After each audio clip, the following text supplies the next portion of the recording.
اس نے ایک طرف سے ہو کر پتھر اٹھایا اور آپ کو مارا زور سے.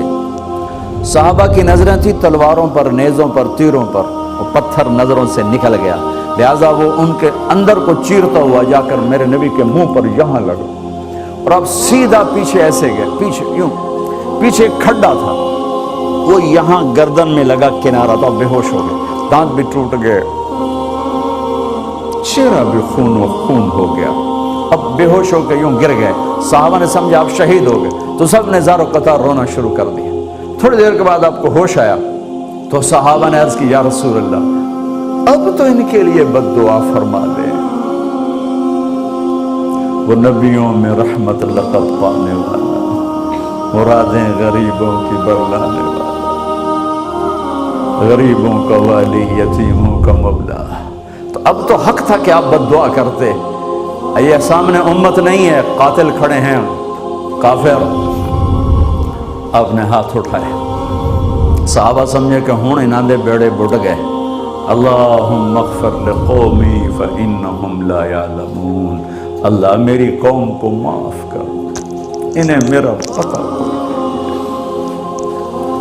دیکھو میرے بھائیو، جس نے کافروں کے ساتھ یہ ہمدردی کے قتل کرنے والوں کے لیے دعا مانگی تو مسلمان ہو کر ایک دوسرے کو سلام کرنا چھوڑ چکے، ایک دوسرے کے پیچھے نمازیں پڑھنا چھوڑ چکے، ایک دوسرے پر کفر کے فتوے لگا کے بیٹھے ہوئے. مجھے بتاؤ تم میرے نبی کے ساتھ کیا کر رہے؟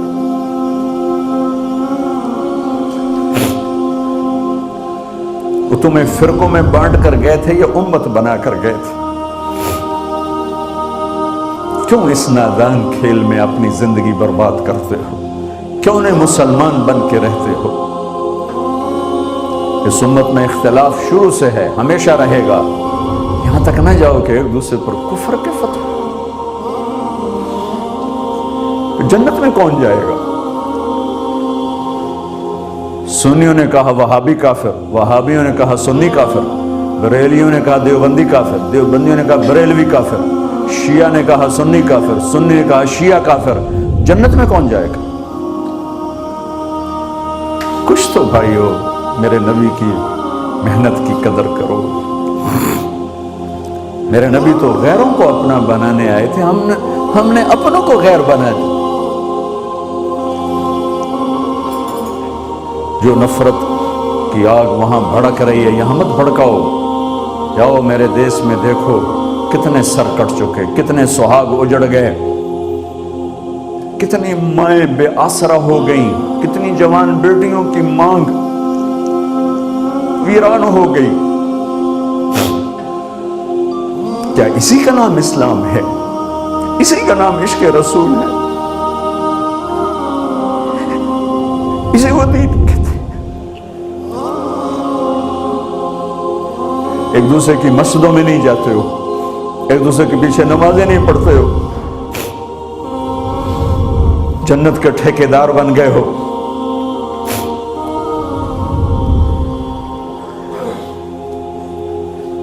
میرے نبی تو عبداللہ بن ابی کا جنازہ پڑھانے کھڑے ہو گئے تھے،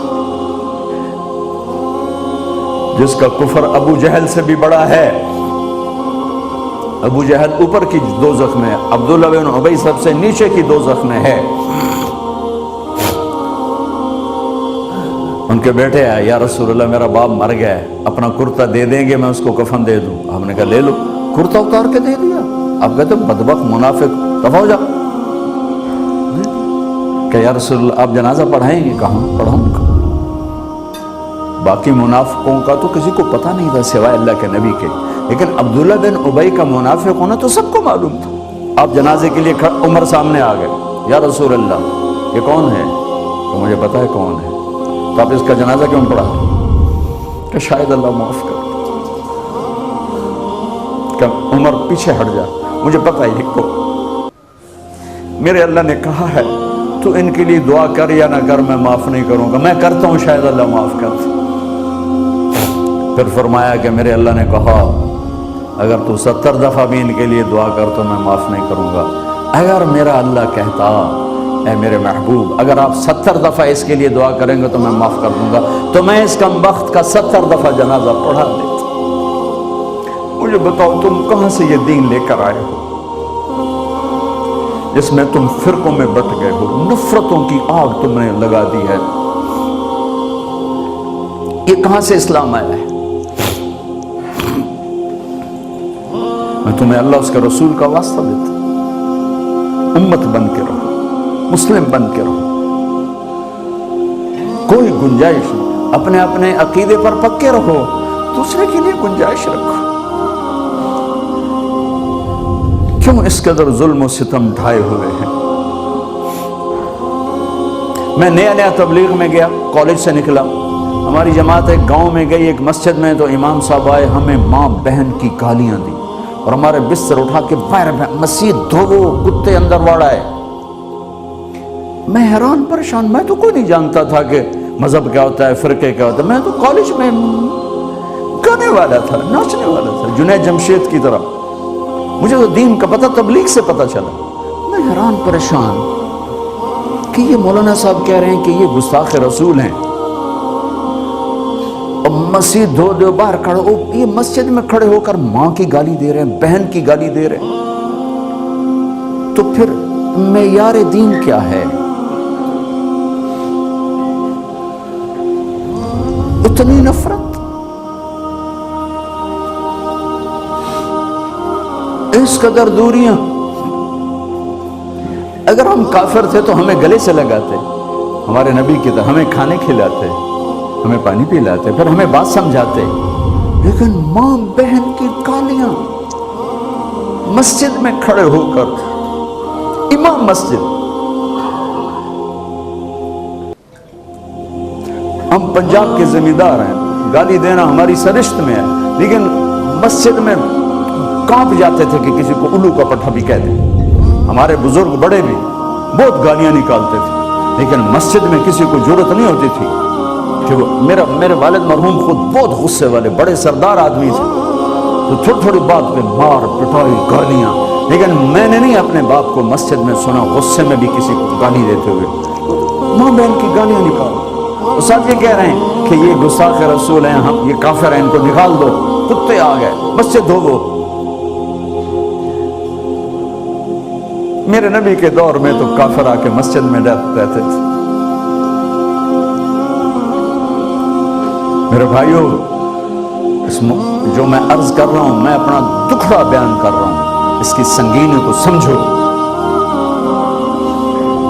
یہ پاؤنڈ ڈالر نہیں بچائیں گے جب ہم آپس میں ٹوٹ جائیں گے۔ اللہ نے مجھے دنیا میں پھرنے کا موقع دیا، بار بار دیا، اسی تبلیغ کے سلسلے میں۔ سب سے زیادہ میں اسپین میں جا کے دکھی ہوا، اور میرا دکھ یہ نہیں تھا کہ ہماری یہاں 800 سال حکومت تھی اور ختم ہو گئی، میرا دکھ یہ تھا، میں اس پہ رویا مسجد قرطبہ میں، کہ جس وجہ سے اسپین تباہ ہوا، وہ ساری وجہ میرے دیس پاکستان میں موجود ہے اس وقت، اور ہوش نہیں ہے کسی کو۔ مذہب پر لڑائی، سیاست پر لڑائی، دین پر نفرت، سیاست پر نفرت، قوم پہ نفرت، صوبے پہ نفرت، پیشے پہ نفرت، نفرت نفرت نفرت۔ میرے نبی نے پوچھا اسلام کا سب سے مضبوط عمل کیا ہے؟ صحابہ نے کہا نماز، آپ نے کہا نہیں۔ صحابہ نے کہا جہاد، آپ نے کہا نہیں۔ صحابہ نے کہا روزہ، آپ نے کہا نہیں۔ صحابہ نے کہا حج، آپ نے کہا نہیں۔ کہ یا رسول اللہ پھر آپ بتائیں؟ فرمایا دین کا سب سے مضبوط عمل محبت ہے، محبت، محبت۔